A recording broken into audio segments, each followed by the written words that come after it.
Hallelujah. आप सभी को यीशु मसीह के नाम पे ये बहुत आज का अद्भुत दिन आपके समय पे मैं आज हाजिर करने के लिए यीशु हमको बुलाया है। आज मैं जो भी आपको वचन सुनाने जा रहा हूँ, ಇವತ್ತಿನ ಸಂದೇಶ ಯೇಸು ಯಾವ ರೀತಿಯಾಗಿ ಅದ್ಭುತಗಳು ಮಾಡಿದನು, ಯಾವ ರೀತಿಯಾಗಿ ಮಿರಕಲ್ಸ್ ಮಾಡಿದ್ದಾನೆ, ಮಹತ್ವ ಕಾರ್ಯಗಳು ಮಾಡಿ ತೋರಿಸಿದ್ದಾನೆ ಎನ್ನುವಂಥದ್ದು ನೀವು ನೋಡುವಂತರಾಗಿದ್ದೀರಿ. ಇವತ್ತು ಎಲ್ಲರೂ ಜೋರಾಗಿ ಮಹತ್ವನಿಂದ ಹೇಳಿರಿ ಸಭೆ, ಹಾಲೆಲೂಯ ಹಾಲೆಲೂಯ. ಹಾಗೆ ಆನ್ಲೈನ್ ನೋಡೋ ಮಕ್ಕಳು ಇದನ್ನು ನೀವು ಸ್ವೀಕರಿಸಬೇಕು. ಈ ವಾಕ್ಯದ ಮೂಲಕ ನಾನು ಒಂದು ಸಣ್ಣದಾದ ಒಂದು ವಚನವನ್ನು ನಿಮಗೆ ಹೇಳುವಂತನಾಗಿದ್ದೇನೆ. 1ನೇ ಅರಸಲ್ಲಿ ನೋಡ್ತೇವೆ, ಫಸ್ಟ್ ಕಿಂಗಲ್ಲಿ ಎಲಿಜನು ಯಾವ ರೀತಿಯಾಗಿ ಕಾರ್ಯ ಮಾಡುವಂತನಾಗಿದ್ದಾನೆ. ಆ ಜನರಲ್ಲಿ ಆ ರಾಜನು ತನ್ನದೇ ಆದ ವಿಗ್ರಹದಲ್ಲಿ ಎಷ್ಟು 500 ಜನರಿಗಿಂತ ಹೆಚ್ಚಾಗಿ ಅಲ್ಲಿ ಪ್ರಾರ್ಥಿಸುವಂತರಾಗಿದ್ದರು. ಇಲ್ಲಿ ಯೆಹೋವನ ಸೇವಕ ಎಲಿಷ ಒಬ್ಬನಾಗಿದ್ದನು. ಆದರೆ ಆ ಜನಗಳ ಕಣ್ಣು ತೆರಿಬೇಕಾಗಿತ್ತು. ಅದಕ್ಕೆ ಯೇಸುವಿನ ಮಹಾಶಕ್ತಿ, ಆತನ ಮಹತ್ವಕಾರ, ಆತನ ಸೈನ್ ತೋರಿಸ್ಬೇಕಾಗಿತ್ತು, ಆತನ ವಂಡರ್ಸ್ ತೋರಿಸ್ಬೇಕಾಗಿತ್ತು ಅಲ್ಲಿ. ಅದಕ್ಕಾಗಿ ಆತನ ಏನು ಕಾರ್ಯ ಮಾಡ್ದ, ಎಲಿಷನು ಒಂದು ಕಡೆ, ಆ ಜನರು ಒಂದು ಕಡೆ ಆಗಿ, ಆ ಜನರು ಏನು ಮಾಡ್ತಾರ, ಅಲ್ಲಿ ಕೂಗಾಡ್ತಾ ಹುಡುಕೋತಾ ಮೈಯೆಲ್ಲ ರಕ್ತ ಮಾಡ್ಕೋತಾ ಚೀರಾಡ್ಕೋತಾ ಆತನ ದೇವಗಳಿಗೆ ಕರೆಯುತ್ತಾ ಇರ್ತಾರೆ. ಆದರೆ ಯಾವ ಉತ್ತರ ಸಿಗುವುದಿಲ್ಲ. ಆದರೆ ಎಲಿಷನು ಅದೇ ಯಜ್ಞವೇದಿಯಲ್ಲಿ ಯಜ್ಞ ಕಟ್ಟು ಒಂದು ಹೋರಿಯನ್ನು ಹೋಗಿ ಹೋಮಕ್ಕೆ ಮಾಡಿ ಅದರ ಮೇಲೆ 10 ಮಾಂಸದ ತುಂಡುಗಳಿಟ್ಟು ಅದರ ಸುತ್ತ ಏನು ಮಾಡ್ತಾನೆ, ಅಗಿಯುತ್ತಾನೆ. ಅಗದಿ ಅದರಲ್ಲಿ ಏನು ಮಾಡ್ತಾನೆ, ನೀರು ಸುರಿಯಲ್ಪಡ್ತಾನೆ. ಎಷ್ಟು ಅವೆಲ್ಲ ತೊಯ್ಯುವಂತೆ, ಕಟ್ಟಿಗೆ ತೊಯ್ಯುವಂತೆ ಮಾಂಸ, ಕಲ್ಲು, ಅದ್ರ ಸುತ್ತ ಎಲ್ಲ ನೀರಿನ ಡ್ಯಾಮ್ ಆಗುತ್ತದೆ, ಕುಂಡ. ಆ ಕುಂಡವಾದಾಗ ದೇವರಿಗೆ ಮೊರೆ ಇಕ್ತಾನೆ. ಯಾರು, ಎಲಿಷ ಒಂದೇ ಪ್ರಾರ್ಥನೆ ಮಾಡ್ತಾನೆ, ಯೇಸುವೇ ನಿನ್ನ ಪ್ರಸನ್ನತೆ ತೋರಿಸು ಅಂದಾಗ ಪರಲೋಕದಿಂದ ಅಗ್ನಿಸ್ತಾ ಬಂದು ಅದು ದಹಿಸಿ ಅಗ್ನಿಯನ್ನು ಮಾಡುತ್ತದೆ. ಆವಾಗ ಜನರೆಲ್ಲ ನಂಬಲ್ಪಡ್ತಾರೆ, ಇದೇ ನಿಜವಾದ ದೇವರು, ಈತನ ಯೆಹೋವ, ಯೆಹೋವ ಜೀರೆ, ಯೆಹೋವ ನಿಸ್ಸಿ ಅಂತ ಹೇಳಿ ಆವಾಗ ನಂಬಲ್ಪಡ್ತಾರೆ. ಈ ಸಮಯದಲ್ಲಿ ನೀವೇನು ಮಾಡ್ತಾ ಇದ್ದೀರಾ ಪ್ರಿಯರೇ? ನೀವು ಸಮಸ್ಯೆದಲ್ಲಿ ಕೂಗು ಹೋಗಿದ್ದೀರಿ. ಎಲಿಷನು ಯಾವ ರೀತಿಯಾಗಿ ಯಜ್ಞ ಮಾಡಿ ಆ ಅನ್ಯ ಜನರಿಗಿಂತ ಹೆಚ್ಚಾಗಿ ನಿಮ್ಮಲ್ಲಿ ಕಾರ್ಯ ಮಾಡುವಂಥ ದೇವರಾಗಿದ್ದಾನೆ. ಆತನ ಪರಲೋಕ ರಾಜ್ಯವನ್ನು ಬಿಟ್ಟು ನಿಮ್ಮ ಹತ್ರ ಬಂದಿದ್ದಾನೆಂದರೆ ಆತನ ಪ್ರಸನ್ನತೆ ನಿಮಗೆ ಇಲ್ಲಿ ಕಾಡುವಂತೆ ನಿಮಗೆ ಮಾಡುವಂಥದ್ದು ಏನಿದೆ. ಯೇಸು ನಿಮಗಾಗಿ ಎಷ್ಟೆಲ್ಲ ಪ್ರಯಾಸ ಪಟ್ಟಿದ್ದಾನೆ ಈ ಲೋಕಕ್ಕೆ ಬಂದು. ಆ ಒಂದು ನೋಡಿರಿ, ಎಲಿಷನು ಯಾವ ರೀತಿಯಾದ ಯಜ್ಞದಲ್ಲಿ ಇಟ್ಟಿದ, ಪರಲೋಕದಿಂದ ಬೆಂಕಿ ಬಂದು ದಹಿಸಿದೆ. ಅವನ ನಂಬಿಕೆ ನೋಡಿರಿ. ಆ ನಂಬಿಕೆ ಇವತ್ತು ನಿಮ್ಮ ರೋಗ, ನಿಮಗೆ ಕಾಡುವ ರೋಗ, ನಿಮ್ಮ ಹಿಂಸೆಯಲ್ಲಿ ಹಾಕುವ ಸಮಸ್ಯೆ, ನೀವು ಕುಡುಕುತನ, ನಿಮ್ಮ ವ್ಯಭಿಚಾರದಲ್ಲಿ ಬಿದ್ದಾಗ, ನೀವು ಸುಳ್ಳು ಮೋಸ ಹೇಳುವಾಗ, ಇದೆಲ್ಲವೂ ನಿಮ್ಮಲ್ಲಿ ಬರುವಾಗ ನೀವು ಆತನ ಒಂದು ಮಹವಾದ ಶಕ್ತಿಯನ್ನು ನೀವು ನೋಡಬೇಕು. ಆತನ ಮಹವಾದ ಪ್ರಾಬ್ಲಮ್ ನೀವು ನೋಡಬೇಕು. ಆತನ ಎಷ್ಟೆಲ್ಲ ನಿಮ್ಮ ಪ್ರಾಬ್ಲಮ್ಗಳಿಗೆ ಸೊಲ್ಯೂಷನ್ ಕೊಡುವುದಕ್ಕಾಗಿ ದೇವರು ಹಿಂದೆ ಪ್ರವಾದಿಗಳಿಂದ ಕಾರ್ಯ ಮಾಡಿದ, ಸ್ವಂತ ತನ್ನ ಮಗನನ್ನು ಕಳಿಸಿದ. ಎದಕ್ಕಾಗಿ? ನಮ್ಮ ಪಾಪ ದೋಷಗಳು ಬಿಡಿಸಿ ನಾವು ರೋಗದಿಂದ ಹೊರಬರಬೇಕು. ಯಾವ ರೋಗದಲ್ಲಿ ನಾವು ಬೀಳುತ್ತೇವೋ ಆ ರೋಗದಿಂದ ಹೊರಬರಬೇಕು. ನಾನು ಒಂದು ಚಿಕ್ಕದೊಂದು ನಂದು ಶ್ರೇಷ್ಠ ಮನೆ ಹೇಳ್ತೇನೆ. ನಾನು ಒಂದು 8 ತಿಂಗಳ ಹಿಂದುಗಡೆ 8 ಮಂತ್ ಹಿಂದೆ ಒಂದು ಕನಸು ಬಂತು. ಆ ಕನಸಲ್ಲಿ ಯಾರು ಬಂದಿದ್ದಾರಂತೆ? ಅಪೊಸ್ತಲಿಕ್ ಅಂಕುರ್ ನರ್ಲ ಏಸಪ್ಪ. ಇವರು ನನ್ನ ಸ್ಪಿರಿಚುವಲ್ ಫಾದರು ಮತ್ತು ನನಗೆ ಒಂದು ದೊಡ್ಡ ಅಣ್ಣನಂತೆ. ಇವರು ನನಗೆ ಬಂದು ಕನಸಿನಲ್ಲಿ ಏನು ಮಾಡ್ತಾರೆ, ನನ್ನ ಕನಸಿನ ಮೂಲಕ ಅವರು ನೋಡ್ತೇನೆ. ಅವರ ದೊಡ್ಡದಾದ ಸಭೆ ನಡೀತಾ ಇದೆ, ಕ್ರೂಸೆಟ್ಟು. ಮೋಸ್ಟ್ಲಿ ಲಾಖಕರೋಡ ಆತ್ಮಗಳಲ್ಲಿ ಚಲಿಸ್ತಾ ಇದ್ದೀವು. ಅವರು ನನ್ನ ಹತ್ರ ಬಂದು ಒಂದು ಯಾವ ರೀತಿಯಾಗಿ ತನ್ನ ಪ್ರೀತಿಯ ಸಹೋದರನು ತನ್ನ ಸ್ವಂತ ತಮ್ಮನಕ್ಕಿಂತ ಹೆಚ್ಚಾಗಿ ನನ್ನನ್ನು ಬಂದು ನನ್ನ ಕೈ ಮೇಲೆ, ನನ್ನ ಹೆಗಲ ಮೇಲೆ ಕೈ ಹಾಕಿ ಅವ್ರು ಏನು ಮಾಡಿದರು, ನನಗೆ ಬಾ ಇದು ತಗೋ, ಈ ಸಭೆ ನಿನಗಾಗಿ ಕೊಟ್ಟಿದೆ ಅಂತಾರ. ಆದರೆ ಅವರು ಭಾಳ ಪ್ರಯತ್ನ ಪಡ್ತಾರೆ, ನನಗೆ ತಗೋ ಸಭೆ ನಡೆಸು ನಡೆಸು ನಡೆಸು ಅಂಥೇಳಿ. ಆದರೆ ನಾನು ಅವರಿಗಂತೆ ಇನ್ನು ದೇವರು ನನಗೆ ಸಾಮರ್ಥ್ಯ ಕೊಟ್ಟಿಲ್ಲ. ಅದಕ್ಕಾಗಿ ನಾನು ಏನು ಮಾಡ್ತೆ, ಈಗ ಬೇಡ, ನಾನು ನೆಕ್ಸ್ಟ್ ಬರ್ತೀನಿ ಅಂತ ಹೇಳ್ತೇನೆ. ಯಾವ ಥರಿಗೆ ಅಂದು ಅವರ ಒಂದು ಸಭೆ ಒಂದು ಏನಿರ್ತದ ಪುಲ್ಪಿಟ್ ಬಳಿ ನಾನು ಕೂತ್ಕೋತೀನಿ ಒಂದು ಸ್ಟೇಜ್ ಬಳಿ, ಮತ್ತೆ ನನ್ನ ಬಳಿಗೆ ಬಂದು ಮತ್ತೆ ನನ್ನಲ್ಲಿ ಕೂತಿ ನನ್ನ ಜೊತೆ ಮಾತಾಡಿ ನನಗೆ ಕೌನ್ಸಿಲಿಂಗ್ ಮಾಡುವಂಥರಾಗಿದ್ದಾರೆ. ನಿನ್ನಲ್ಲಿ ಸಾಮರ್ಥ್ಯ ಕೊಟ್ಟಿದ್ದಾನೆ ಯೇಸು, ನಿನ್ನ ಅಭಿಷೇಕಿಸಿದ್ದೇನೆ, ನಿನ್ನ ಗ್ರೇಸ್ ಬಂದಿದೆ, ನೀ ಕಾರ್ಯ ಮಾಡುವಂತನಾಗಿದೆ ಅಂತ ಹೇಳ್ತಾರೆ. ಆಗ ಹೇಳಿದಾಗ ನಾನು ಅಂತೇನೆ ನನ್ನ ಹತ್ರ ಇನ್ನೂ ಆ ಸಾಮರ್ಥ್ಯ ಬಂದಿಲ್ಲ, ನನಗೆ ಹೀಲಿಂಗ್ ಮಾಡೋದಾಗಿಲ್ಲ, ನನಗೆ ಎಲ್ಲ ವರಗಳಿಂದ ತುಂಬಿಲ್ಲ, ನಾನು ವಾಕ್ಯ ಹೇಳಕ್ಕೆ ಬರಲ್ಲ, ನಾನು ಯಾವ ರೀತಿಯಾಗಿ ಸುವಾರ್ತೆ ಸಾರಲಿ, ಇಲ್ಲ ನಾ ಬರ್ತೇನೆ, ನಾ ಪರ್ಫೆಕ್ಟ್ ಆಗಿ ಬರ್ತೇನೆ ಅಂತ ಹೇಳಿ ನಾನು ಅಲ್ಲಿಂದ ಬರುವಂತನಾಗಿದ್ದೇನೆ. ಅಲ್ಲಿ ಬರುವಾಗ ನನ್ನ ಕನಸಲ್ಲಿ ಏನು ಮಾಡ್ತದೆ, ಒಂದು ಚಿಕ್ಕದಾದ ಮನೆ, ಅಂದ್ರೆ ಮನೆಯಲ್ಲ, ಪೇಪರಿಂದ ಮನೆ ಮಾಡಿದ್ದು, ಎಲ್ಲೋ ಒಂದು ನಾಲೆಯಲ್ಲಿ ತಿಪ್ಪೆಯಲ್ಲಿ ಬಿದ್ದಿದ್ದಾಗ ನಾನು ಕಾಣಿಸ್ತಿದ್ದೆ, ಅಲ್ಲಿ ನಾನು ಮಲಗುತ್ತಾ ಇದ್ದಿದ್ದೆ ಅಂತ ಹೇಳ್ದಂಗೆ ಬಂತು. ಆಮೇಲೆ ನಾನು ನೋಡ್ತೇನೆ, ನನಗೆ ಎಚ್ಚರವಾಯಿತು. ಅದೇ 4 ತಿಂಗಳು ಮುಗಿದ ಮೇಲೆ ಅವರು ಕರ್ನಾಟಕದಲ್ಲಿ ಮೊನ್ನೆ ಕೂರ್ ಸೆಟ್ ಆಯಿತು, ಅವರು ದೊಡ್ಡ ಪ್ರೇಯರ್ ಮೀಟಿಂಗ್ ಮಾಡಿದ್ರು. ಅಲ್ಲಿಯೂ ನನಗೆ ಹೋಗಿದೆ, ಆದರೆ ಅವ್ರಿಗೆ ಸಿಗುವಕ್ಕಾಗಿಲ್ಲ. ಆದರೆ ದೇವರು ಅವರ ಮೂಲಕ ನನ್ನ ಕನಸಿನಲ್ಲಿ ಬಂದಿದಾಗ ಅದೇ 3 ತಿಂಗಳು ಮುಗಿದ ನಂತರ ನಾನು ನನ್ನದೇ ಆದ ಸಭೆ ಆರಂಭಿಸಿದ. ಎಲ್ಲಿ ನನಗೆ ನನಗೆ ಬೇಡ, ನಾನು ಇನ್ನೂ ಬಲ ಹೊಂದಿಲ್ಲ ಅಂತೇಳಿ ಹೇಳಿದ್ದೀನಲ್ಲ, ಅಲ್ಲೇ ನನ್ನ ಸಭೆ ಆರಂಭವಾಯಿತು. ಇವತ್ತು ಆತನಿಗೆ ಸ್ತೋತ್ರ. ಯೇಸುವೆ, ನೀನು ಯಾವ ದಾಸರ ಮೂಲಕ ನಮ್ಮ ಕನಸಲ್ಲಿ ಕಾಣುತ್ತಿ, ಅದು ಯೇಸುವಿನೇ ಬರುವಂಗ, ಯೇಸುವಿನ ಪವಿತ್ರ ಆತ್ಮ ದೇವರು ಬಂದಿದಂಗ ಅಂತ ಅರ್ಥ ಅಂತೇಳಿ ಬೈಬಲಲ್ಲಿ ಸತ್ಯವಾಕ್ಯದಲ್ಲಿ ಬರೆದಾಗಿದೆ. ಹಾಗಾಗಿ ಈ ಟೆಸ್ಟ್ ಮನಿ ಬಹಳ ದೊಡ್ಡದಾಗಿದೆ. ಅವರು ನನ್ನ ಕನಸಿನಲ್ಲಿ ಬಂದಿದ್ದ 3 ತಿಂಗಳಲ್ಲಿ ನಾನು ಸಭೆ ಆರಂಭಿಸಿದೆ.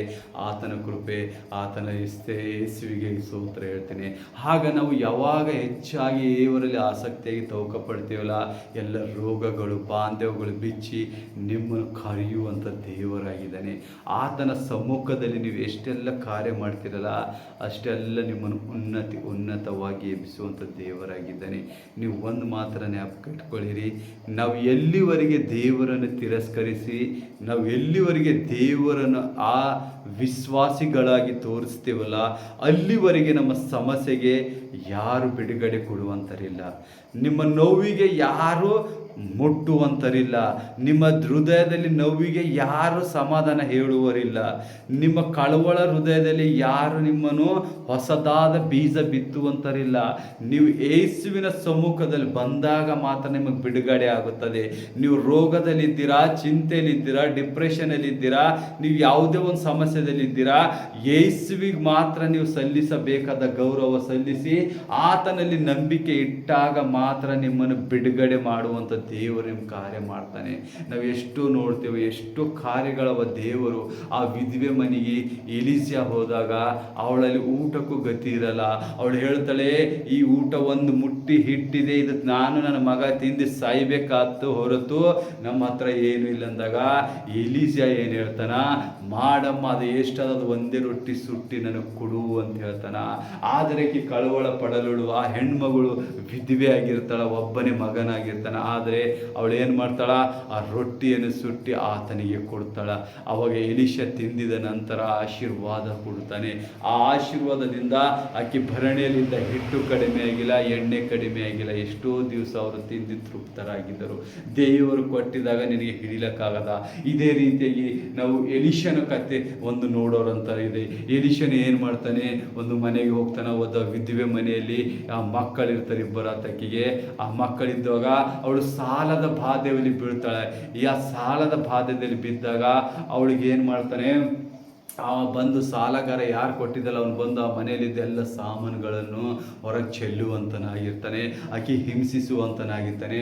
ಅವಾಗ ಎಲಿಷಾ ಏನು ಹೇಳ್ತಾನ, ಹೋಗು ಮಗಳೇ, ನಿನ್ನ ಹತ್ರ ಎಷ್ಟು ಪಾತ್ರೆಗಳಿದ್ದಾವೆ, ಯಾರ್ಯಾರ ಬಲ್ಲಿಂದ ಎಷ್ಟು ಪಾತ್ರೆಗಳು ತರ್ತೀನಿ, ನೆರೆಯವರವರ ಬಲ್ಲಿಂದ ಆ ಪಾತ್ರೆಗಳೆಲ್ಲ ತಗೊಂಡು ಬಾ ಅಂತ ಹೇಳುವಂತನಾಗುತ್ತಾನೆ.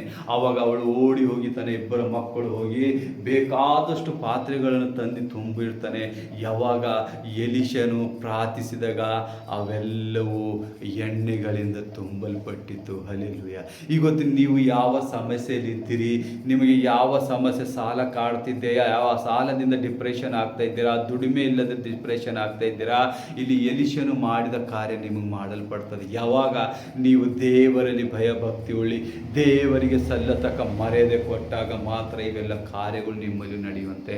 ಆ ವಿಧವೆಯಲ್ಲಿ ಮನೆಯಲ್ಲಿ ದೌಷ್ಯ ದಾಣಗಳ ಕಡಿಮೆ, ಊಟದ ಕಡಿಮೆ, ಆ ದೇವರು ಆಕೆಗೆ ಬೇಕಾದಷ್ಟು ಊಟ ಕೊಟ್ಟಿದ. ಇವಳಿಗೆ ಸಾಲ ತೀರಿಸುವಂತೆ ಎಣ್ಣೆ ಕೊಟ್ಟ ದೇವರು ಅವಳು ಸಾಲ ತೀರಿಸಿ ಅದರಿಂದ ಮತ್ತೆ ಸುಖ ಜೀವನನು ಪ್ರಾಪಿಸಿದಳು. ಇವತ್ತು ಆ ದೇವರೇ, ಆ ಯೇಸುವೆ ನಿಮ್ಮನ್ನು ಕರೆಯುವಂತನಾಗಿದ್ದಾನೆ. ಆತನನ್ನು ಬಿಟ್ಟು ನಾವು ಸಾಲ ಹೇಗೆ ತೀರಿಸಬೇಕಂತೇಳಿ ಲೋಕದ ಕಟ್ಟೆ ಕಡೆಯಲ್ಲಿ ತಿರುಗಾಡ್ತೀರಾ, ಮನೆಯಲ್ಲಿ ಮಲಗುತ್ತೀರಾ, ನನ್ನಿಂದ ಏನು ಸಾಮರ್ಥ್ಯ ಆಗ್ತಾ ಇಲ್ಲ, ನಾ ಯಾವ ಕಾರ್ಯಕ್ಕೂ ಬರುವಂತನಲ್ಲ ಅಂತೇಳಿ ಅದು ದುರಾತ್ಮನ ಕಾರ್ಯ ನಿಮ್ಮಲ್ಲಿ ಕಾರ್ಯ ಮಾಡ್ತಾ ಇದೆ. ಆ ದುರಾತ್ಮನ ಕಾರ್ಯದಿಂದ ನೀವು ಹೊರ ಬರಬೇಕಂದ್ರೆ ಯೇಸು ಕ್ರಿಸ್ತನ ಸ್ವೀಕರಿಸಿರಿ, ಯೇಸು ಕ್ರಿಸ್ತನ ಮಾರ್ಗದಲ್ಲಿ ನಡೀರಿ, ಆತನನ್ನು ಪ್ರಾರ್ಥಿಸಿರಿ, ಆತನ ಪ್ರಾರ್ಥನೆಯಲ್ಲಿ ನೆಲೆಗೊಂಡಿರಿ, ಆತನಿಗೆ ಮರ್ಯಾದೆ ಕೊಡಿರಿ, ಆತನಿಗೆ ಹೇಳುವ ಟೆಸ್ಟ್ ಮನಿಗಳಲ್ಲಿ ನೀವು ನಿರಂತರವಾಗಿ ನಡಿಬೇಕು. ಇವತ್ತು ನೀವು ಒಳ್ಳೆಯವಾಗಿ ಪ್ರಾರ್ಥಿಸಿ ನೀನು ಒಳ್ಳೆ ಕಾರ್ಯ ಮಾಡಿದಂದ್ರೆ ದೇವರಿಗೆ ಮೆಚ್ಚಿ ಮತ್ತೆ 10 ದಿವಸ ಆದ ಮೇಲೆ ನೀನು ಅದೇ ಹಳೆ ಕೆಲಸಕ್ಕೆ ಹೋದರೆ ದೇವರು ನಿನ್ನನ್ನು ಆಶೀರ್ವದಿಸೋದಿಲ್ಲ. ನಿನ್ನ ಮನೆಗೆ ಕಷ್ಟ ಬರುತ್ತದೆ, ಸೈತಾನನು ಹಾವಿಯಾಗುತ್ತಾನೆ. ನೋಡಿ ಪ್ರಿಯರೇ, ಹೇಳುವುದಂದ್ರೂ ಅಷ್ಟೇ, ದೇವರಲ್ಲಿ ನಿತ್ಯ ಜೀವ ನಾವು ಏನು ಮಾಡಬೇಕು? ನಾವು ದೇವರಿಗಾಗಿ ಒಂದು ಸಮಯ ಮಾಡಬೇಕು. ಪ್ರಾರ್ಥನೆ, ನಾ ದೇವರಿನ ಮುಂಜಾನೆ 5 ಗಂಟೆಗೆ ಎದ್ದು ಪ್ರಾರ್ಥನೆ ಮಾಡ್ತೆ, ಮಧ್ಯಾಹ್ನ ಪ್ರಾರ್ಥನೆ ಮಾಡ್ತೆ, ನೈಟ್ ಮಲಗುವಾಗ ಪ್ರಾರ್ಥನೆ ಮಾಡ್ತೆ. ಜಾಬಿಗೆ ಹೋಗೋರಿಗೆ 3 ಅಭ್ಯಾಸ ಹಾಕೋಬೇಕು, ಕೆಲಸಕ್ಕೆ ಹೋಗುವವರು 3 ಅಭ್ಯಾಸ ಹಾಕ್ರಿ, ಬಿಸ್ನೆಸ್ ಇದ್ದರು 3 ಅಭ್ಯಾಸ ಹಾಕೋರಿ. ಮನೆಯಲ್ಲಿದ್ದ ಹೆಣ್ಮಕ್ಳು ನಿರಂತರವಾಗಿ ನಿಮ್ಮ ಕೆಲಸಗಳು ಮುಗಿದ ಮೇಲೆ ಯೇಸುವಿನ ಜೊತೆ ನೀವು ಯುದ್ಧ ಆಡ್ಬೇಕು. ಯೇಸುವಿಗೆ ನೀವು ಮನವಿ ಕಳಿಸ್ತಾ ಇರ್ಬೇಕು, ನಿಮ್ಮ ಪ್ರಾರ್ಥನೆ ಕೋರಿಕೆ ಯೇಸುವಿಗೆ ಮುಟ್ಟುತ್ತಾ ಇರಬೇಕು. ನೀವು ಹೆಣ್ಮಕ್ಳು ಮಾಡಿದ ಪ್ರಾರ್ಥನೆಯಿಂದ ನಿಮ್ಮ ಮನೆಗೆ ಅಭಿವೃದ್ಧಿ ಬರುವಂಥದ್ದಾಗಿದೆ. ನಿನ್ನ ಗಂಡ ಕುಡುಕತನದಿಂದ ಏಳುತ್ತಾನೆ, ನಿನ್ನ ಗಂಡ ಡಿಪ್ರೆಷನ್ ಇಂದ ಹೊರಗೆ ಬರ್ತಾನೆ, ನಿನ್ನ ಗಂಡ ಮಾಟ ಮಂತ್ರದಿಂದ ಹೊರಗೆ ಬರ್ತಾನೆ, ಬಿಸ್ನೆಸ್ ಅಲ್ಲಿ ಉನ್ನತಿ ಆಗುತ್ತದೆ. ಆದರೆ ನಿನ್ನ ಗಂಡ ನೀನು ಹೆಂಡತಿಗೆ ಸಪೋರ್ಟ್ ಆಗಿರಬೇಕು. ಅವಳು ಏನು ಪ್ರಾರ್ಥಿಸ್ತಾ ಇದ್ದಾಳೆ ನೀನು ಅದರಲ್ಲಿ ಭಾಗಿಯಾಗಬೇಕು. ನಿನ್ನ ಮಕ್ಕಳಿಗೆ ಉನ್ನತ ಭವಿಷ್ಯವಾಗುತ್ತದೆ. ಚಿಕ್ಕ ಮಕ್ಕಳಿದ್ದಾರ, ರೋಗದಲ್ಲಿದ್ದಾರ, ಅನಾರೋಗ್ಯದಲ್ಲಿದ್ದಾರ, ಪ್ರಾರ್ಥಿಸಿರಿ, ಮೊಳಕಾಲೂರಿ ಪ್ರಾರ್ಥಿಸಿರಿ, ನಿಮ್ಮನ್ನು ಬಿಡಿಸುವಂಥ ದೇವರಾಗಿದ್ದಾನೆ. ಆ 2 ವಿಧವೆಯರನ್ನು ನೋಡಿರಿ, ಅವಳು ಎಣ್ಣೆಯಿಂದ ಅವಳ ಸಾಲವನ್ನು ತೀರಿಸಿದಳು, ಇವಳು ದೌಷ್ಯ ದಾನದಿಂದ ಮನೆಯಿಂದ ತುಂಬಲ್ಪಟ್ಟಿತ್ತು. ನೋಡಿರಿ ಎಷ್ಟು ದೇವರು ಅದ್ಭುತ ಮಾಡಿದ. ನಂಬಿದಾಗ ಎಲೀಷನು ಯಾವ ರೀತಿ ಆ ಯಜ್ಞ ಮೇಲೆ ಆ ಪರಿಶುದ್ಧ ಬೆಂಕಿ ಬಿದ್ದು ದಹಿಸಲ್ಪಟ್ಟು ಆ ಎಲ್ಲ ಜನರಿಗೆ ಮಾದರಿಯಾಗಿ ನಿಜವಾದ ಯೇಸು ಯಾರು, ನಿಜವಾದ ದೇವರು ಯಾರು ಅಂತ ಹೇಳಿ ಅವರು ಕಾಣಲ್ಪಟ್ಟಿದ್ದರು. Hallelujah, amen, amen. ಇದೇ ರೀತಿಯಾಗಿ ಒಬ್ಬ ಹೆಣ್ಮಗಳು ಏನು ಮಾಡ್ತಾಳ, ಆಕೆಗೆ ಎಲ್ಲ ಸೌಭಾಗ್ಯವಿರ್ತದೆ, ಹೊಲ, ಆಸ್ತಿ, ಅಂತಸ್ತು, ಗಂಡ ಎಲ್ಲರೂ ಇರ್ತಾರೆ, ಆದರೆ ಆಕೆಗೆ ಮಕ್ಕಳಿರಲಿಲ್ಲ. ಆದರೆ ಅವಳ ಹೃದಯದಲ್ಲಿ ದೇವರು ಮಾತಾಡ್ತಾನೆ. ಎಲೀಷಾ ಯಾವಾಗ ಇಲ್ಲಿಂದ ಓಡಾಡ್ತಾ ಇರ್ತಾನ, ಬರುತ್ತಾ ಇರ್ತಾನ, ಅವಳು ನೋಡ್ತಾಳೆ, ಈ ಮನುಷ್ಯನು ದೇವ ಮನುಷ್ಯರು ಅಂತ ಹೃದಯದಲ್ಲಿ ಅಳವಡಿಸ್ತಾಳೆ. ಅವಾಗ ಆಕೆ ಏನು ಮಾಡ್ತಾಳೆ, ಹೋಗಿ ಗಂಡನ ಜೊತೆ ಏನು ಮಾಡ್ತಾಳೆ, ಡಿಸ್ಕಸ್ ಮಾಡುವಂತಳಾಗಿದ್ದಾಳೆ. ಈ ಸೇವಕನನ್ನು ನಾವು ಯಾಕೆ ನಮ್ಮ ಮನೆ ಮೇಲೆ ಒಂದು ರೂಮ್ ಕಟ್ಟಿ ಆತನಿಗೆ ಇಲ್ಲಿ ಇರುವಂತೆ ಸ್ಥಳ, ಆತನಿಗೆ ಉಪಚಾರ ಮಾಡುವಣ, ಆಕೆ ಕಾಣಿಕೆ ಕೊಡುವುದರಲ್ಲಿ, ತಾಯ್ತು ಕೊಡುವುದರಲ್ಲಿ ನಿರಂತರವಾಗಿ ಸೇವೆ ಮಾಡುತ್ತಾ ಇದ್ದಳು. ಒಂದು ದಿವಸ ಅಂದರೆ ನಿಯರೆಸ್ಟ್ ಒಂದು 2-3 ಮಂತ್ಸ್ ಅಲ್ಲಿ ಆತನ ಶಿಷ್ಯನಾದ ಗೆಜ್ಜೆಗೆ ಕೇಳ್ತಾನೆ, ಎಲೀಷಾ, ಈ ಹೆಣ್ಮಗಳಿಗೆ ಏನು ಕೊರತೆ ಇದೆ, ಏನು ಕಡಿಮೆ ಇದೆ ಅಂದರೆ ಆತಳಿಗೆ ಎಲ್ಲವೂ ಇದ್ದೇ, ಆದರೆ ಆಕೆಗೆ ಮಕ್ಕಳಿಲ್ಲ, ಆಕೆಗೆ ಸಂತಾನ ಇಲ್ಲ, ಆಕೆಗೆ ಗಂಡು ಮಗು ಬೇಕು ಅಂತ ಹೇಳಲ್ಪಡ್ತಾನೆ. ಆವಾಗ ಎಲೀಷನು ಏನು ಮಾಡ್ತಾನ, ಆ ಹೆಣ್ಮಗಳನ್ನು ಕರೆಸಿ, ನೋಡಮ್ಮ, ನಿನಗೆ ಬರುವ ಇದೇ ವರ್ಷ ನಿನಗೆ ಗಂಡು ಮಗು ಆಗುತ್ತದೆ ಅಂದಿದಾಗ ಆ ಪ್ರೊಫೆಸಿ ಫುಲ್ ಮಾಡುವಂಥ ಕರ್ತನಾದ ಯೇಸು ಎಲೀಷನ ಮೂಲಕ ಆಕೆ ಮಾಡಿದ ದೇವರಿಗೆ ಮೆಚ್ಚಿದ ಪ್ರಾರ್ಥನೆ, ದೇವರ ಸೇವಕನಿಗೆ ಮಾಡಿದ ಉಪಚಾರದಿಂದ ಆಕೆಗೆ ಸಂತಾನ ಪ್ರಾಪ್ತಿ ಆಯಿತು. ನೋಡಿರಿ, ಇವತ್ತು ನೀವು ಏನು ಮಾಡ್ತಾ ಇದ್ದೀರಾ? ಯಾವ ಸೇವಕರು ಬಂದರೆ ನೀವು ಡೋರ್ ಮುಚ್ಕೋತೀರಾ? ಯಾವ ಸೇವಕ ಅವನು ಮೋಸಗಾರನಾಗಲಿ, ಸುಳ್ಳನಾಗಲಿ, ಯಾರೇ ಆಗಲಿ, ನೀವು ದೇವರನ್ನು ನಂಬಬೇಕು, ಯೇಸು ಕ್ರಿಸ್ತನ ಮಾರ್ಗದಲ್ಲಿ ನಡಿಬೇಕು. ನಿಮ್ಮ ಮನೆಗೆ ಉದ್ಧಾರ ಬೇಕು, ನಿಮ್ಮಲ್ಲಿ ಕಷ್ಟಗಳು ನೀಗಬೇಕು ಅಂದರೆ ನೀವು ಉದ್ಧಾರ ಆಗಬೇಕು. ಅವನು ಸುಳ್ಳಾಗಿ ಪ್ರಾರ್ಥಿಸ್ತಾ ಇರ್ಬೋದು, ಸುಳ್ಳಾಗಿ ಬೋಧಿಸ್ತಾ ಇರ್ಬೋದು, ಅದು ಅವನಿಗೆ ಬರುವಂಥ ಮರಣದ ಗತಿ ಆಗುತ್ತದೆ. ನಿಜವಾದ ಸೇವಕರನ್ನು ಗುರುತು ಹಿಡಿಬೇಕು. ಅದಕ್ಕಾಗಿ ನೀವು ಸಾಮರ್ಥ್ಯದಲ್ಲಿರಬೇಕು, ಪ್ರಾರ್ಥನೆಯಲ್ಲಿ ನಿರಂತರವಾಗಿರಬೇಕು. ಎಲ್ಲಿವರೆಗೆ ನೀವು ಪ್ರಾರ್ಥನೆಯಲ್ಲಿ ನಿರಂತರವಾಗಿರುವುದಿಲ್ಲ, ನೀವು ಯಾವ ಕಾರ್ಯ ಮಾಡಿದರೂ ಅದರಲ್ಲಿ ಸೋಲುವನ್ನು ಅನುಭವಿಸುತ್ತಿ. ಎಲ್ಲಿವರೆಗೆ ದೇವರ ವಾಕ್ಯ ನಿನ್ನ ಬಾಯಿಯಲ್ಲಿ ಇರುವುದಿಲ್ಲ, ನಿನ್ನ ನಿರಂತರವಾಗಿ ಸೋಲನ್ನು ಕಾಣುತ್ತಿ. ಎಲ್ಲಿವರೆಗೆ ದೇವರ ವಚನವನ್ನು ನೀನು ಹೇಳಿ ಇನ್ನೊಬ್ಬರನ್ನು ನಿನ್ನ ಸಾಕ್ಷಿ ಮಗಳಾಗಿ ನಿಲ್ಲಬೇಕು. ನೀನು ಇನ್ನೊಬ್ಬರನ್ನು ಸೇವೆ ಸಲ್ಲಿಸಬೇಕು, ಇನ್ನೊಬ್ಬರನ್ನು ದೇವರ ವಾಕ್ಯವನ್ನು ಪ್ರಸಿದ್ಧಪಡಿಸಬೇಕು. ನಿನ್ನ ರಾಜ್ಯದಲ್ಲಿ ನಿನಗೆ ಬಲ ಸಿಗುತ್ತದೆ, ನಿನ್ನ ಮನೆಯಲ್ಲಿ ಉನ್ನತ ಕೇಳ್ತಿ, ನಿನ್ನ ಗಂಡ ಸಮೃದ್ಧಿಯಾಗಿರ್ತಾನೆ, ನಿನ್ನ ಮಕ್ಕಳು ಕಾಲುವೆ ನೀರಲ್ಲಿ ಬೆಳೆದಂತೆ ಬೆಳೆಯುತ್ತಾರೆ, ನಿನ್ನ ಚಿಂತೆ ದುಃಖ ರೋಗಗಳು ನೀರಾಗಿ ಮಾಯವಾಗುತ್ತದೆ. ಯಾವ ರೀತಿಯಾಗಿ ಬರಫು ಎಲ್ಲಿ ಗಟ್ಟಿಯಾಗಿರುತ್ತದೆ, ಯಾವಾಗ ಬಿಸಿಲಲ್ಲಿ ಇತ್ತಿದಾಗ ಅದು ನೀರಾಗುತ್ತದಲ್ಲ, ನೀನು ದೇವರ ಸಮ್ಮುಖದಲ್ಲಿದ್ದಾಗ ನೀನು ನೀರಾಗಿ ಹೋಗುತ್ತದೆ. ನೀನು ದೇವರನ್ನು ಬಿಟ್ಟಾಗ ಬರಫಾಗಿ ಗಟ್ಟಿಯಾಗಿ ಇರುತ್ತಿ. ಆ ಬರಫ್ ಇದ್ದಾಗ ನೀನು ಕುಡಿಯೋಕ್ಕೂ ಬರಲ್ಲ, ತಿನ್ನಕ್ಕೂ ಬರಲ್ಲ, ಅದು ಹಂಗೆ ನಿಲ್ಲುವಂಥದ್ದಾಗುತ್ತದೆ. ಆದರೆ ನೀನು ದೇವರ ಸಮ್ಮುಖದ ಬಂದಾಗ ಅದು ದೇವರ ಪ್ರಸನ್ನತೆ ಎತ್ತಿದಾಗ ನೀರಾಗಿ ನೀನು ಕುಡಿದು ದೇಹಕ್ಕೆ ಬಲ ಬರೆಸ್ಕೊಳ್ಳುವಂತನಾಗುತ್ತಿ. ಅದಕ್ಕೆ ಪ್ರಾರ್ಥನೆ ದೇವರು ಹೇಳ್ತಾನೆ, ಎಡಬಿಡದೆ ಪ್ರಾರ್ಥಿಸಿರಿ. ನಿಮ್ಮ ವೈರಿ ನಿಮ್ಮ ಮಗ್ಗದಲ್ಲಿ ನಿಮ್ಮ ಪಾಪಕ್ಕಾಗಿ ಹುಡುಕುತ್ತಾ ಇರ್ತಾನ, ಅದಕ್ಕಾಗಿ ಆತನು ಸೋಲಿಸಬೇಕಾದ್ರೆ ನನ್ನ ಕತ್ತಿ ಹಿಡಿರಿ, ನನ್ನ ವಾಕ್ಯ ಎಂಬ ಕತ್ತಿ ಹಿಡಿದು ನೀವು ಕಾರ್ಯ ಮಾಡಿರಿ ಅಂತ ಯೇಸು ಹೇಳುವಂತನಾಗಿದ್ದಾನೆ. Thank you Lord Jesus, thank you. ಅದಕ್ಕಾಗಿ ಪ್ರಿಯರೇ, ಈ ಮುಂಜಾನೆ ಜಾವದಲ್ಲಿ ಯೇಸು ನಿಮಗಾಗಿ ಮಾತಾಡಿ ಎಂದು ದೊಡ್ಡ ಬನ್ನಸ್ ಟೆಸ್ಟಮನಿ ಹೇಳಿದ್ದಾನೆ. ಆ ಟೆಸ್ಟಮನಿ ನೋಡ್ರಿ, ಯಾವ ರೀತಿಯಾಗಿ ದೇವ ಸೇವಕರು ಒಬ್ಬರು ನಿಮ್ಮ ಕನಸಲ್ಲಿ ಬಂದಿದ್ದಾರೆ ಅಂದರೆ, ದೇವರು ಸ್ವಯಂ ಯೇಸು ಕ್ರಿಸ್ತ ನಿಮ್ಮಲ್ಲಿ ಬಂದಿದ್ದಾನೆ, ಪವಿತ್ರಾತ್ಮನು ನಿಮ್ಮಲ್ಲಿ ಬಂದಿದ್ದಾನೆ, ಯೇಸು ಕ್ರಿಸ್ತನು ಕಳಿಸಿದ ಏಂಜಲ್ ನಿಮ್ಮಲ್ಲಿ ಬಂದಿದ್ದಾರೆ ಅಂತ ಹೇಳಿ ಕಾರ್ಯ ಮಾಡ್ತಾನೆ. ಆತನು ಯಾವ ಕನಸು ನಿಮಗೆ ಬಿಡಿಸಿದನಲ್ಲ, ಆ ಕನಸಿನ ಮೂಲಕ ನೀವು ಉನ್ನತಿ ಆಗುತ್ತೀರಿ. ಆ ಕನಸಲ್ಲಿ ಒಂದು ದೊಡ್ಡ ಕ್ರೂಸೆಟ್, ಒಂದು ಚರ್ಚಲ್ಲಿ ಲಾಖಕೋಡ ಆತ್ಮಗಳು ಕುಂತಿದ್ದರು. ಆ ಲಾಖಕೋಡ ಆತ್ಮಕ್ಕೆ ಏನು ಹೇಳ್ದ ದೇವರು, ನನಗೆ ನೀನು ನಡೆಸು ಇದಕ್ಕೂ ಅಂತ ಹೇಳ್ತಾ ನನಗೆ ಕೊಟ್ಟಿದ್ದ. ಆದರೆ ನಾನು ಆ ಟೈಮಲ್ಲಿ ಏನು ಹೇಳಿದೆ, ದೇವರೇ ನಾನು ಇನ್ನೂ ರೆಡಿ ಇಲ್ಲ, ನನ್ನಲ್ಲಿ ಅಷ್ಟು ಸಾಮರ್ಥ್ಯ ಇಲ್ಲ, ನನ್ನ ಸಾಮರ್ಥ್ಯ ಬಂದಾಗ ನಡೆಸ್ತೇನೆ ಅಂತ ಹೇಳಿದೆ. ಅದೇ 8 ತಿಂಗಳಾದ ಮೇಲೆ, ಅಂದರೆ 4 ತಿಂಗಳು ಆದಮೇಲೆ, ನಾನು 4 ತಿಂಗಳು 4 ಮಂತ್ಸ್ ಆದಮೇಲೆ ನನ್ನದೇ ಒಂದಾದ ಚರ್ಚು ಯೇಸು ಕ್ರಿಸ್ತ ನನಗೆ ಕೊಟ್ಟ, ನನಗೆ ಮಿನಿಸ್ಟ್ರಿ ಕೊಟ್ಟ, ನನ್ನ ಚರ್ಚ್ ಕೊಟ್ಟ. ಅದಕ್ಕಾಗಿ ಸ್ತೋತ್ರ. ಅಪೋಸ್ತಲಿಕ್ ಪೌಲ್ ಅನಿಲ್ ಮಿನಿಸ್ಟ್ರಿ ಹ್ಯಾವೆನ್ಲಿ, ನಾನು ಇದಕ್ಕಾಗಿ ಎಷ್ಟೋ ದಿವಸ ಪ್ರಾರ್ಥನೆ ಮಾಡಿದೆ, 2 ವರ್ಷ ಪ್ರಾರ್ಥನೆ ಮಾಡಿದ ಮೇಲೆ ನನಗೆ ಹೆಸರು ಕೊಟ್ಟಿದ್ದರು. ಚರ್ಚ್ ಹೆಸರಿಗಾಗಿ ಎಷ್ಟೋ ವರ್ಷಗಳಿಂದ ಪ್ರಾರ್ಥನೆ ಮಾಡಿದೆ, the church of the miracle wonders and sign. ಮತ್ತೆ ನನ್ನನ್ನು ಯಾವ ಒಂದು ಮಿನಿಸ್ಟ್ರಿಯಲ್ಲಿ ನಾನು ಕಾಲು ಹಾಕ್ತಿ ಯೇಸುವೆ ಅಂದರೆ, ನನಗೆ ಇಷ್ಟವಿದ್ದಿದ್ದು ನಾನು ಪ್ರಾಫಿಟ್ ಆಗಬೇಕು ಯೇಸಪ್ಪ, ನನಗೆ ಪ್ರಾಫಿಟ್ ಆಗಿ ಮಾಡು ಅಂತೇಳಿ ನಾನು ಪ್ರಾರ್ಥಿಸ್ತಾ ಇದ್ದೆ. ಆದರೆ ದೇವರು ನನ್ನನ್ನು ಅಪೋಸ್ತಲಕ್ಕಾಗಿ ಆರಿಸಲ್ಪಟ್ಟ. ಆಮೇನ್, ಹಲ್ಲೆಲೂಯ. ನೋಡಿರಿ, ಇವಾಗ ನೀವು ಪ್ರಾರ್ಥಿಸುವಾಗ ನಿಮ್ಮ ದೇವರು ನಿಮ್ಮ ಜೊತೆಗಾರನಿರ್ತಾನೆ. ಆತನ ಹೆಸರು ಯೇಸು ಅದ. ಪವಿತ್ರ ಆತ್ಮ ದೇವರು ನಿಮ್ಮನ್ನು ಕಾರ್ಯ ಮಾಡುವಂತನಾಗಿದ್ದಾನೆ. ಹಲ್ಲೆಲೂಯ. ಈ ವಾಕ್ಯವು ನಿಮ್ಮೆಲ್ಲರ ಹೃದಯದಲ್ಲಿ ಇಳಿದಿರಬೇಕು. ಈ ವಾಕ್ಯದ ಮುಖಾಂತರ ನಡೀರಿ. ನಿಮ್ಮ ಸಮಸ್ಯೆಗಳು, ಚಿಂತೆ, ದುಃಖಗಳು, ಅದು ಸೈತಾನನ ಸಿಂಹದಂತೆ ನಿಮ್ಮನ್ನು ಗರ್ದಿಸುವಂತನಾಗಿದ್ದಾನೆ. ಆದರೆ ನಿಮಗೆ ಮುಟ್ಟುವಂಥ ಅಧಿಕಾರ ಯೇಸು ಅದಕ್ಕೆ ಕೊಟ್ಟಿಲ್ಲ. ಎಲ್ಲಿವರೆಗೆ ನೀವು ಪಾಪದಲ್ಲಿ ಇರ್ತೀರಿ, ಅಲ್ಲಿವರೆಗೆ ಸೈತಾನ್ ನಿಮ್ಮ ಮೇಲೆ ಹಾವಿಯಾಗಿರ್ತಾನೆ. ಎಲ್ಲಿ ನೀವು ದೇವರ ಸಮ್ಮುಖದಲ್ಲಿ ಇರ್ತೀರಿ, ದೇವರ ಮಕ್ಕಳಾಗಿರ್ತೀರಿ, ದೇವರ ಕಾರ್ಯದಲ್ಲಿ ನಿರಂತರ ಆಗ್ತೀರಿ, ನಿಮ್ಮನ್ನು ಮುಟ್ಟುವಂಥವ್ರು ಯಾರು ಇಲ್ಲ, ಯಾರಿಗೆ ಸಾಮರ್ಥ್ಯನೇ ಇಲ್ಲ. ಯೇಸುವಿನ ಮೂಲಕ ನಿಮ್ಮನ್ನು ನಡೆಸುವಂತರಾಗಿದ್ದೀರಿ. ಆತನ ಪ್ರಸನ್ನತೆ ನಿಮ್ಮಲ್ಲಿ ಇಳಿದು ಬರುವಂಥದ್ದಾಗಿದೆ. ಅದಕ್ಕಾಗಿ ವಾಕ್ಯ ಭಾಗಕ್ಕಾಗಿ ಸ್ತೋತ್ರ. ಯೇಸುವಿಗೆ ಮುಂದಿನ ಕಾರ್ಯ ಪ್ರಾರ್ಥನೆ ಇರುತ್ತದೆ. ಪ್ರಾರ್ಥನೆ ಬಲವಾಗಿ ನಿಲ್ಲಿರಿ. ಆ ಪ್ರಾರ್ಥನೆಯಲ್ಲಿ ಬಿಡುಗಡೆ, ನಿಮಗೆ ಹೀಲಿಂಗ್, ಮಿರಕಲ್ಸ್, ಎಲ್ಲ ಡಿಪ್ರೆಷನ್ಗಳನ್ನು ಮುರಿಯುವಂಥ ದೇವರಾಗಿದ್ದಾನೆ. ಅದಕ್ಕಾಗಿ ದೇವರಿಗೆ ಸ್ತೋತ್ರ ಹೇಳಿ ನೀವು ಕಾರ್ಯ ಮಾಡಿರಿ. ಮುಂದೆ ದೇವರಿಗೆ ಸಮರ್ಪಿಸಿರಿ ನಿಮ್ಮ ಎಲ್ಲ ಕಾರ್ಯಗಳು. ದೇವರಿಗೆ ಮನವೀಕರಿ, ದೇವರೇ ನನ್ನ ಸರ್ವಶಕ್ತನು, ದೇವರೇ ನನ್ನ ಕಾರ್ಯ ಮಾಡುವನು, ಯೇಸುವೆ ನನ್ನನ್ನು ನೋಡಿಕೊಳ್ಳುವ, ಆತನ ನನ್ನ ತಂದೆ ತಾಯಿ ಅಣ್ಣ ತಮ್ಮ ಬಂಧು ಬಳಗೆಲ್ಲ ಆತನಂತೇಳಿ ನಿಮ್ಮ ಭಾರಗಳೆಲ್ಲ ಆತನ ಮೇಲೆ ಹಾಕಿದಾಗ ಸುಖ ಜೀವನ ಕಾಣುತ್ತೆ. ನೀವು ಕಾಣಿಲ್ಲ ಅಂದರೆ ನನಗೆ ಕೇಳಿರಿ, ಬಂದು ನನ್ನ ಫೋನ್ ನಂಬರ್ ನಿಂಬಲ್ಲದ, ನಂದೆಲ್ಲ ಕಾರ್ಯ ನಿಮ್ಮಲ್ಲದ. ಯಾರೇ ಆಗಲಿ ತಿಳಿದಿರಿ, ಬರ್ರಿ. ಯೇಸುವಿನ ಸಮ್ಮುಖದಲ್ಲಿ ಬೆಳಕು ಮಾತ್ರ ಇದೆ, ಕತ್ತಲು ಎಲ್ಲೂ ಇಲ್ಲ. ನೀವು ಆತನಿಗೆ ಎಷ್ಟಾಗಿ ಸಮರ್ಪಿಸ್ತೀರಿ, ಆತ ನಿಮಗೆ ಅಷ್ಟಾಗಿ ಹೆಚ್ಚಾಗಿ ನಿಮಗೆ ಕೊಡುವಂಥ ದೇವರಾಗಿದ್ದಾನೆ. ಈ ವಾಕ್ಯ ನಿಮ್ಮೆಲ್ಲರಿಗೂ ಆಶೀರ್ವಾದವಾಗ ಅಂತೇಳಿ ಮುಗಿಸ್ತೀನಿ. ಆಮೇನ್, ಆಮೇನ್, ಆಮೇನ್.